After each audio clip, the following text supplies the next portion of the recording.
Well, good morning, everybody, and welcome to our next episode here, our next live segment here at Airgun Expo 2024. Before we get started, I want to say thank you to all of our sponsors. If you guys want to see who they are, you want to check them out, you want to see what kind of products we're going to be demoing here at the event, and that is like during, like right now, and that's also after, because all of this stays up and live basically forever. So you guys can actually go back and look at previous expos and still reach out to companies there. So that's pretty cool. But if you like something you see, click on the company logo. It'll take you to the showcase page and you will be in good shape to check it out and reach out to them. So super huge thank you to all of our sponsors there. Also, all of our sponsors for AirgunWeb, and you can check those out at AirgunWeb.com. Our sponsors here at the GTA, which is gatewaytoairguns.com. And if you want to join the forum, that's gatewaytoairguns.org, and there's 20-some thousand internationally, just everywhere, members, global members on the GTA with 2.3 million posts. So if there's something about airguns you want to learn, gatewaytoairguns.org is a great place to start. And then we also have Airgun Army. We're going to be talking about that tonight. I know I said that yesterday, but tonight I really, really mean it. So what are we doing today? We've got a couple products from Gamo USA. We've already looked at like it was the Gamo Swarm Magnum Pro Gen 3i, 10X Gen 3i. I think I keep forgetting. There's always a name in there I forget. But anyway, we looked at that. That's their Magnum gun. So we were pushing 26, 27 foot-pounds with that. They have some other offerings. So that's kind of a beefy kind of gun. A lot of effort to cock it, although you do get more power, more range. Yeah, kind of nice trade-off there. But they also have something like the Viper, which is built off the old Maxim line. And then you have the Bone Collector. Now this is the Bone Collector Gen something. Well, this is the 10X Gen 3i Bone Collector. We are going to be showcasing a new scope, however, because you guys ask me all the time, what scope can I use on my Gamo brake barrels? What works with the Swarm? Well, I grabbed one. It's a Hawk Air Max Compact. Wow, what a difference. So we're going to talk about that. We're going to start, though, with the Viper. Now, the Viper should be 15, 16 foot-pounds in this sort of environment. We're at 4,600 feet. And we talked about this a lot on the Magnum, and I talk about it in my videos when I'm dealing with brake barrels. Our elevation means that we're not going to hit max velocity because this compression chamber that is essentially your charge, it fills with ambient air. Air here is thinner, so it's not going to be as powerful, say, as if you were at sea level. That's normal, not a big deal. We're used to that. Down at sea level, these guns are supposed to get a particular amount of velocity depending on the pellet, and I think they're shooting their platinum PBA pellets as super light pellets. But really, we want to look at energy. How much energy are you going to put on target? And I believe up here, this is like 15, 16 foot-pounds. I hope that we're going to be over 20 on the Bone Collector. It's been a while since I've shot it. We're going to be shooting the Gamo Red Fire pellets. They're a great hunting pellet. And in the Gamo PCPs, not great. And the Gamo brake barrels, really good. And that is, they're really good out to about 25 yards. You start going beyond that, you want to shoot 50 yards. Can be done, takes a lot of skill, but you may want to look at a different pellet because the Red Fire starts to kind of fall apart once you get past that 25, 35 yards. But today we're just shooting at 20 yards because it's a little breezy today. We got it right in our face this morning. It's actually been beautiful because it's been cooler, right, Sue? I mean, it's been wonderful. I mean, it was like, she's actually over there in a coat, okay? It's such a reprieve from the heat.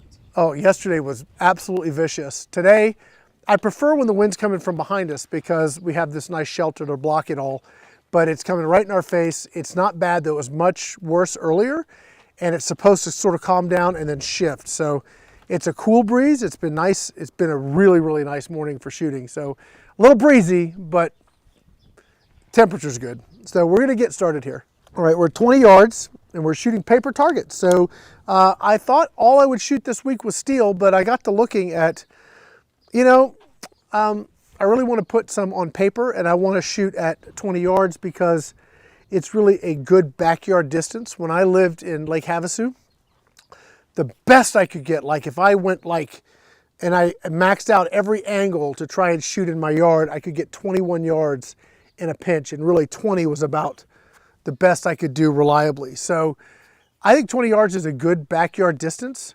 So if you have a nice shooting range, something you can put in your backyard, something that's safe, you can stop those pellets from leaving your property, all that kind of stuff. 20 yards is good. Let's see what these guns can do for us at 20 yards. So we're going to be running the True Ballistic Crony. Now, I have not tested it with these guns like this, so we're about to find out if this works. So let me go ahead and pull up the software. And should I save that group? Nah, we'll get rid of that. Okay, so new string, that's what I was looking for. And let's make sure we've got our profile set with the right pellet. I'm using the software that works with the True Ballistics Crony. It's awesome, like super awesome. You can, if you have multiple guns, you can keep profiles. It saves all your shot strings for you. You can go back and look at it, date, and see what the weather was like and all kinds of cool stuff. It's very, very awesome. Okay, so we're gonna go to the 22 cal red fires. Where are they? There they are. These are 15.4 grain. Before we get started, one of the things I did, and I bet you I'm gonna talk so much this Crony's gonna time out again. One of the things I did before getting going is I went through and tightened all my stock screws. It's super important. I remember when Angie did her video, it might have been on the Viper or something similar to it. She was shooting and wasn't getting good groups. And I said, "Did you tighten your stock screws?" She said something like, "I don't know where they are. They don't have them." Or I said, "No, stop. They're under these little inserts." And I don't remember exactly what she said. I'm picking on her a little bit. But you have to pop these out, like use you can use like maybe a plastic pry tool if you don't want to mar your stock. But you get this out, and then right under there is your stock screw. So make sure those are tight. These were a little teeny bit loose, and then you have one back here to secure the action to the stock. And then you just go through and check your scope screws. If you do all that and everything's good and tight, then start shooting, you may find that you shoot better, less frustrating. Now, this is the stock Gamo scope. It's the 3-9 duplex reticle. When we switch over to the Air Max, it's the Air Max Compact. And what's important when you go to pick a new scope, if you're gonna get like an upgraded scope for these, it can't be too long. So a lot of the like $69 specials at Amazon, the 4-16s, first they come with the wrong mounts. They usually come with weaver mounts. So you gotta pay attention to that.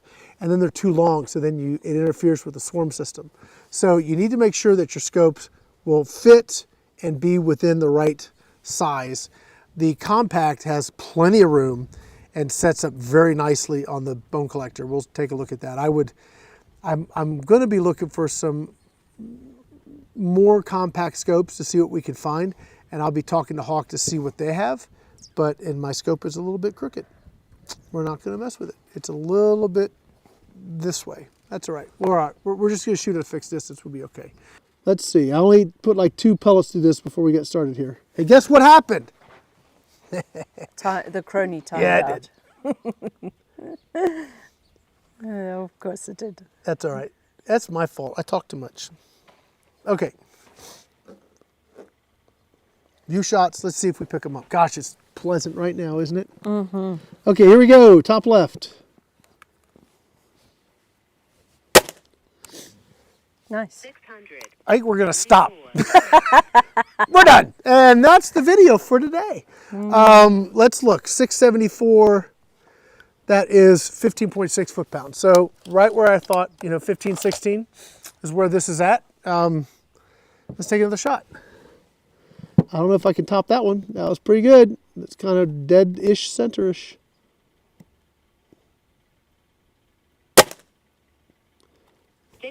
Okay, now we're going to stop. Was that like the same Same hole? spot, yeah. Man. Oh, goodness. All right. We need to talk about the swarm system too. If you notice, I'm not having to put a pellet in each time. If you're new to air guns and you've got a break barrel and you're having to go through your pocket and grab a pellet, you notice I'm not doing that. It's because we have these magazines, 10-shot magazines, and they only advance to the next pellet when they feel the recoil. It's very, very cool. It helps prevent double feeding.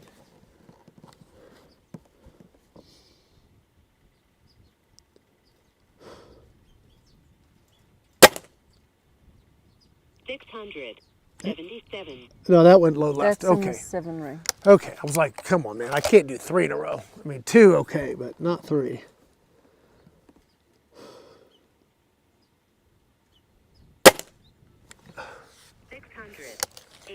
All right, so we're right at like 15.6 to 15.8 foot-pounds, 15.8 foot-pounds. That's absolutely good for squirrel and rabbit and all that kind of fun stuff. 671. It's grouping well. Yeah, it's just this is a super Considering fun the gun. wind, Rick. Well, I'm out of practice too. I'm out of practice. We got a little bit of a breeze. A little. Okay, we have some wind. But it's just a really easy gun. This is the lower power Springers, or gas ram, whatever. I'm old school, so they're all Springers to me. The lower power brake barrels seem to be a little bit easier to shoot, generally speaking, which means they're a little more forgiving. They're not pushing as hard, so there's not as much recoil. You do have recoil with these guys, even if you don't believe you do. You do. It's actually forward recoil. When that piston hits the front of the compression chamber, it drives the gun forward. It's why you have a stop pin back here to keep the scope from falling off the back of your gun. Which, if you would like to see that happen, just take the stop pin out and mount your scope, and then put a little mark here with a pencil, and then shoot a while, and you'll see your mounts just walking off the back of your gun. It's because of that forward recoil is so sharp that it can throw your shot off. So that's why we're shooting off our hand and not off a vise or a rest, because we have more control this way. What you want is the gun to recoil the same way each time. Did it not? Am I out? I didn't see it hit anywhere.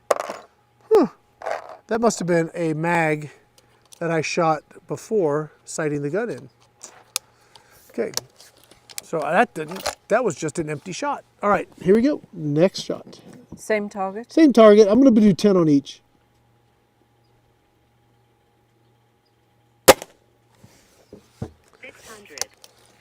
I love the fact that I got this crony that I don't have to shoot over. You know, the old one I used to have, Sue, with I still have it, because sometimes it tracks slower, smaller stuff a little bit better. But it's got like the sky screens and the whole thing, and if it's just off angle, it doesn't work, and it's no fun. And this one I should turn just a little bit to the left. There it is. But this is great. It also estimates, because it tracks like, well, here it's only 20 yards, but it estimates based on its infinite knowledge, I guess, what my velocity is going to be at range. So it gives you, can give you your ballistic coefficient, which is awesome. You going to say something, Sue? I actually think you might have double fed that pellet, because when it shot on the lower left and up as well. Unless it split. I don't know. No, well, it could have, the little red thing could have popped off in flight, which does happen. But I didn't double feed it because the other one was empty, and I just put a fresh mag in, so we're okay. Okay. 8. And the whole point with these mags is that it can't double feed, or it's not supposed to.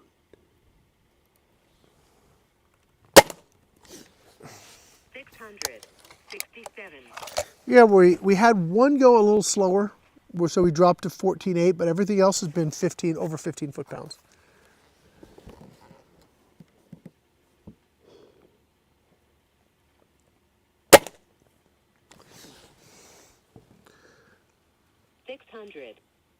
Okay, I mean, there you go. There's 10 shots out of our little Viper here, which, let me take this out. I'm going to refill this mag so I have a full mag to start with. You can buy extra mags too. They're relatively affordable. Keep them full, throw them in your pocket. I would, when you're done hunting, if you don't use your mag, I'd dump the pellets out of it, primarily because there's a spring in there, and sometimes if you leave them full for too long, you can wear a spring out, so you don't want to do that. Sort of like having a handgun where you leave it, the mag loaded continuously, you get the last couple it may not feed, so you don't want to do that. But I mean, a week is fine, but like a year and a half, maybe not. So, okay, let me grab the bone collector. So I'm happy with that.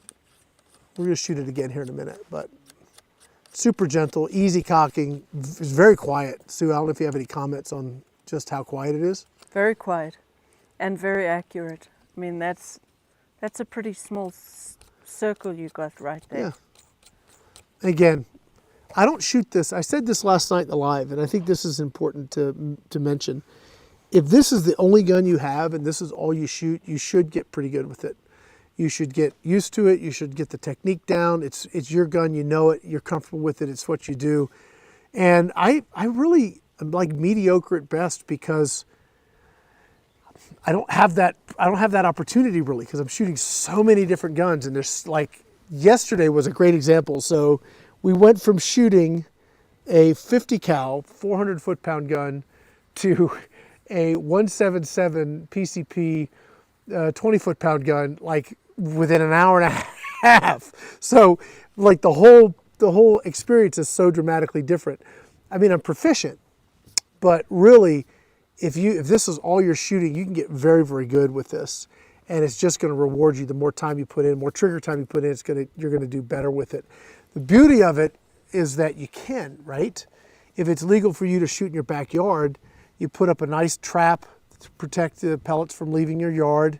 You can set up 15, 20 yards. You don't need to be real far to learn technique, because if you can get your group really, really, really, really small at 10 yards, it's going to be decent as you go out. If it's like that at 10 yards, it's not going to get better the further you go. So really starting in close is really to your advantage. It's quiet, easy to cock, easy to shoot. You don't need gas or PCP or CO2 or any of that stuff. All you need is some pellets and a will to do it, and you can sit down and have a lot of fun with it. Let's grab the next gun. It's a little bit more powerful. Let's see how it does. The Viper is the gun they use for the Squirrel Master Classic mostly. Mostly because it's so easy to cock, and the youth shooters have a real easy time with it. And the Magnum, I mean, you know, the guys or the guys go out, and us fellas that have a little more upper body strength, we can run the Magnum no problem. But the ladies, no offense ladies, but the ladies and the youth have a hard time with the Magnum, so the Viper is just a perfect fit. And let me tell you what, it puts a smackdown hurt on some squirrels. And we've used it for iguana hunting too. It's just a really, really nice air gun. Just great for the backyard. Guess what just timed out, hun? I don't know. What could that be? I don't know. What could that have been? We had one shot kind of go low on that last string, but 10 shots, 22 feet per second. So not bad consistency either. Let's do a new string. Gosh, that breeze is nice. Mm-hmm. This morning we woke up and our windows were all open. And I woke up to the smell of rain in the desert. Now, we don't have any rain, but there's a particular smell the desert gets when you have moisture in the air, and it's unique. You just know what it is. And it was like the entire desert was one humongous evaporative cooler this morning. It was really chilly because the air was cool and it was damp and it was blowing, and oh gosh, it was gorgeous. So Reminds me a little bit of the smell of Africa. Does it really? When it rains, yeah. Oh, well, it's just a little bit. it was beautiful this morning, and it's just continuing. It's a nice cool breeze. Yesterday was hot. We were roasting, but today has just been a nice reprieve. All right, next gun. Same pellet, so I don't need to change that. The bone collector has got some differences to the Viper. The big difference is the cylinder is bigger, so it's got more charge, more capacity when you cock the gun and it fills that compression chamber up with ambient air. It is more of it, so when the gun fires, it actually produces more power. It's got the same cylinder as the Magnum, so it's the same diameter. It's shorter though, so where the Magnum has this even more room and more power, more energy it takes to cock it with a longer stroke and all that stuff. This is the same shape as far as size as like the Viper, but because that cylinder is a little bit bigger, you get more power out of it. Let's see if I need to load my mag. You're going to shoot top right, target? I'm going to shoot top right, yes ma'am. Okay. Yeah, so let me put some more pellets in here. The whole Gen 3i, so tells you it's the 3rd generation Swarm. I have an original Swarm, which I remember when that came out, and it looked kind of goofy, but it worked, and as the rest they say is history. Gamo came out with that. It's not the first auto indexing, because people would kind of get all testy about that.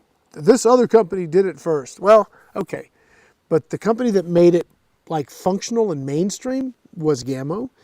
The Swarm just works so well. In fact, other people have tried copying it, and I've tried their guns.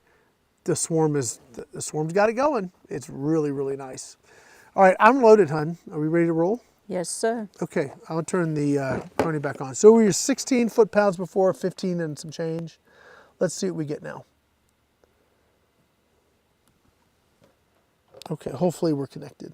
I think so. I think that's what that little red light means. Okay, so this takes a little more cocking effort, but not bad. It's not like the Magnum at all, and it just sits in between the two. So this is really probably my favorite power platform Gamo produces. I've hunted with this, iguanas, I've hunted squirrel, jackrabbits, rabbits, all that kind of stuff, quail, all those kind of things. This is really my favorite.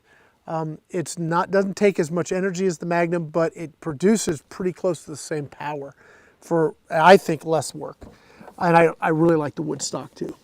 Okay, so we have on here, okay, completely different scope experience. I'm like way zoomed in, I don't need that. Let's back this down. So this is a 3-12 Hawk Air Max.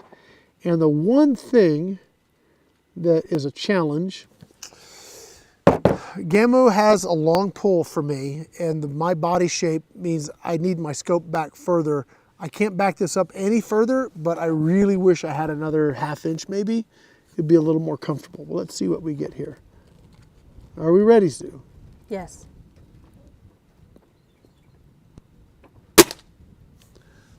Left.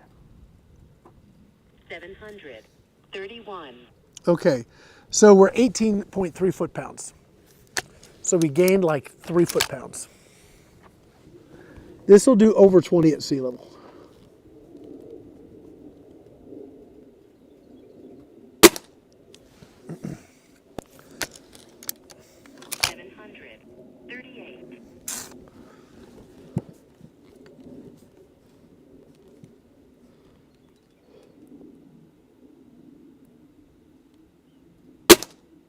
Oop. 757. So that was 19.6.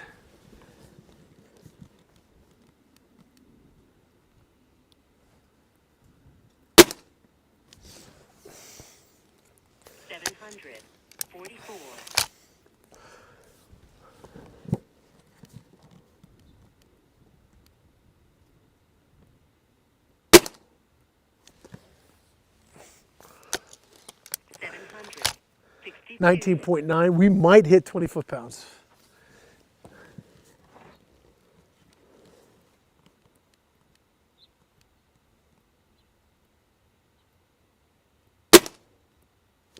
Oh, a little low. 749.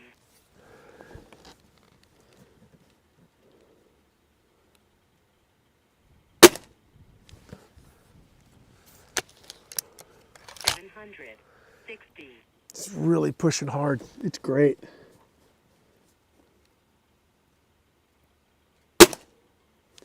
763.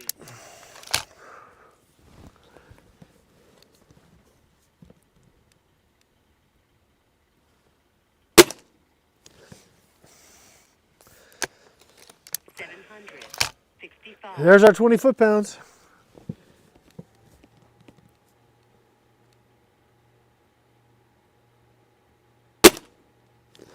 Okay. 751. All right, so I need more practice. I'm a little out of practice with this guy. Yeah, I mean, if I was hunting, it would be goner, but there's a couple that drop low, a little left to right. I need a little more practice.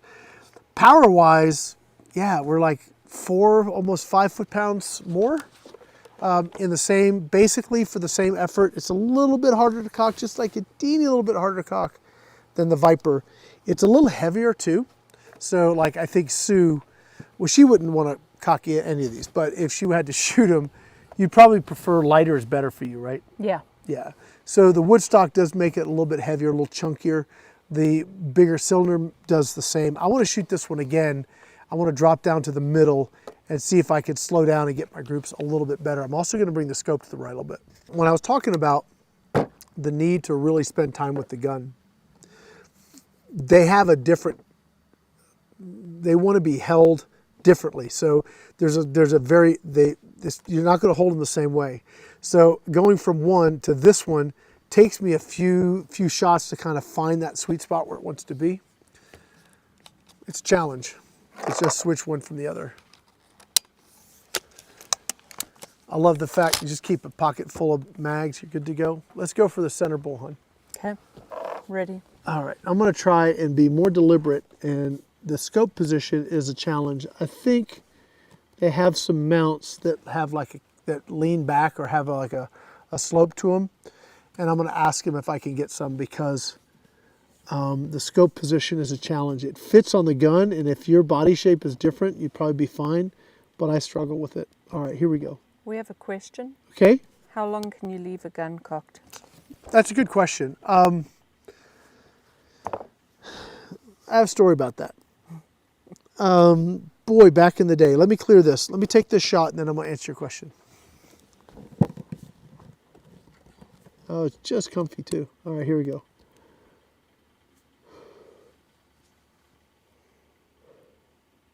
To the right, okay. Maybe I shouldn't have moved the scope. 727. Okay. Back in the day with springers, that was like, don't leave it cocked. You can't leave it cocked for more than 35 seconds and it's gonna take a spring set and all this other stuff. Can be true, depends on the quality of the spring. What I found was guns that have a preload. In other words, I worked on a bunch of different guns and the spring was not at rest. Even when it was just not cocked, it had a good bit of tension on it. So it had, the guns that had a preload, like Hatsan was good at that, Beeman was good at that. So if it had a preload on the spring, so it's always in tension, it just goes from tension to more tension when you cock it. Seemed to take, you can just leave them cocked for a long time. I had a gun that was left in storage, I forgot about it, pulled it out, and it had been cocked for over a year. The doggone thing worked like the day I got it, so no effect whatsoever. Gas ram guns.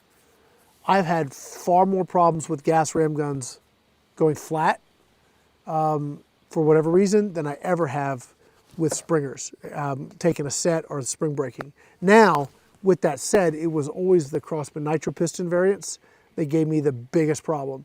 Hatsans also can be an issue because but you can rebuild those. They have O-rings, so you can fill them, you can rebuild them, at least you used to be able to. So maybe that's because those O-rings wear out or whatever. But the gas ram systems, most of them are sealed systems. They're bad, you gotta toss them and get a new one. I've never had a Gamo go flat, but I've had many, many, many Crossman nitro pistons go flat. I've had... It's a Gamo nitro piston. It was not a Gamo, oh, it's, No, okay, he's got hit, okay, got. so there's the IGTs, the inert gas ram technology, whatever. So those I've had no problems with. If you leave it cocked, you do run the risk of blowing the seal. You're just leaving this thing under pressure. Now, if you're out hunting in the woods and you oh, there's a squirrel, cock your gun, and oh, they're gone, and you put the safety on and walk around for another hour, you should be fine. Would I leave it cocked for a month and a half? Probably not. So you kind of decide on your use case. But gas rams, I think, are far more susceptible to problems than the springers, if the springer that you're talking about has a preload on it. But if you just got an IGT Gamo, I would not leave it cocked for like days. I really wouldn't even want to leave it cocked overnight. I always clear them. So if I'm out hunting and I haven't taken my shot before I'm done for the day, before I get in the truck or whatever, I'll go ahead and clear the gun and put it in where it's not cocked. But that would be my advice. I'm not saying that's official policy, but my advice would be try not to store it cocked for too long. But out like hunting, like half a day or something, should not be a problem. But I can't guarantee that you'll never have a problem. So is that helpful? I hope so. Let me take some more shots here. I don't remember if I cocked it. Yeah, I'm struggling with the scope position. I got to get way too close and uncomfy. Okay, that hadn't cocked it. Okay, hey, this crony's still going. Quick, quick, take a shot.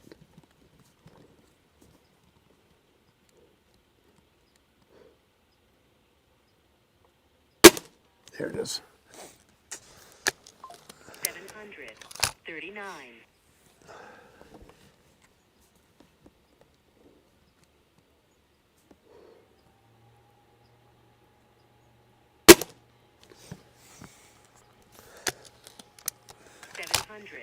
755.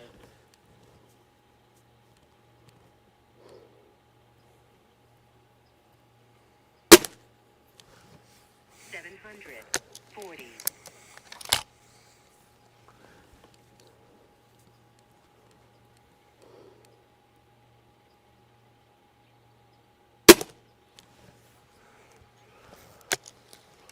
745. What do you think of the noise, Sue? What noise? You mean the birds? Yeah, the birds. The birds are louder than the gun. It's really quiet. They've done such a good. I remember when Gamo first came out with the Whisper, then they started doing all kinds of stuff. I've been shooting Gamo. Gamo's actually like my first real break barrel. All right, so not my first, because I bought one that was garbage. It was a Remington Genesis, terrible. Took it back like within a day or two, swapped it for the Gamo Hunter 440, and that was my introduction to break barrel air gunning. This was back in 2005-ish. Yeah, so I mean, I've been following Gamo or enjoying their products for many, many years, almost 20 years.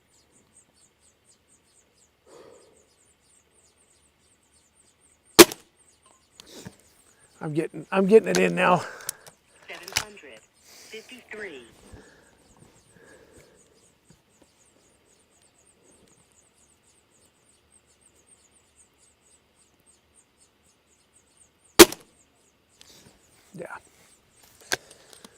743.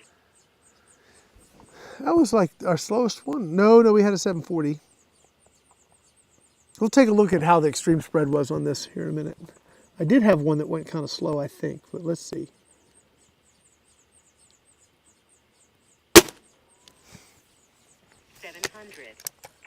Last shot, and then we're going to wrap this up. Yep, it's about right.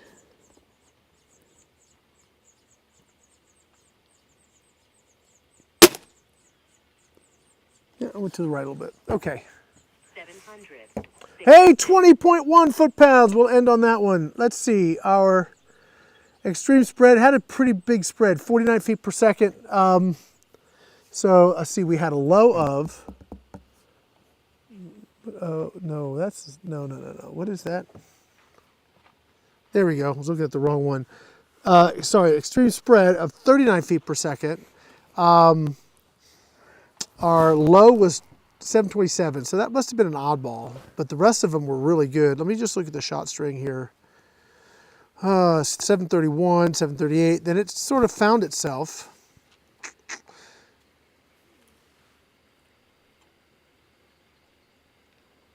Where's that 7 something?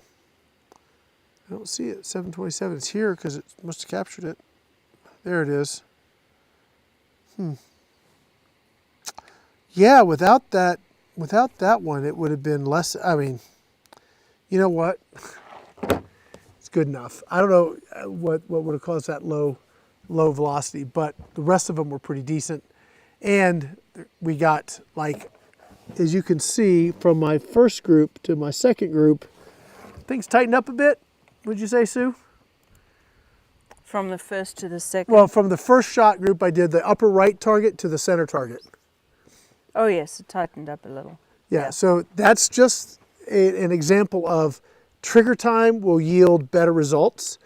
If I were to take this and this be my only air gun, then we could get this where you're going to get all your shots at a dime. It just is a matter of getting really familiar, really comfortable, really consistent with your hold, your trigger pull, your follow through. All of that stuff really becomes super important. Gosh, that breeze is nice. Super important when you're shooting a Springer. And as you go up in power, all of it becomes even that much more important. So The gun will deliver, absolutely will deliver. You just got to do your part. I do love the optic. I do need to work out a better way to mount it, but we'll work on that. But that is a beautiful scope on a great air gun, and we're going to call it, because that was a great, it's a great last shot, hitting 20.1 foot-pounds. I will absolutely take it. This is still probably on the power scale, like what Gamo offers for like a good solid break barrel gun. This is still really my choice. I like the power of the Magnum, but I like the energy, how much effort I have to put in for the cocking effort, and I like the performance we get out of this. It's just a great, great gun. But regardless of what I like, what do you guys like? Let me know in the comments. I'm curious to know what you guys think, what you guys shoot, what you guys prefer. I'm very curious, because to each their own. Just because I like it doesn't mean you have to. Just because you like it doesn't mean I have to either. So there you go. But you guys, please let me know what you think down in the comments, what you guys are shooting, what your preference is, and what kind of results you guys get. But that's going to be it for now. My name's Rick. Before we go, let me just say this. Thank you to all of our sponsors. Please check them out, theairgunexpo.com. If you like something you saw, it's a Hawk scope, the True Ballistics Crony, the Gamo rifle, click on the logo. And the Ballistic Crony is brought to us by Utah Airgun. So click on that. You'll learn about all their cool stuff, at least the stuff we're showcasing here, and you can connect with them directly. Also, thank you to AirgunWeb sponsors, GTA sponsors. And we're going to talk about what Airgun Army is. We're going to do that tonight. So definitely stay tuned for that. Now, my name is Rick here with AirgunWeb and the Airgun Expo. Thanks for watching.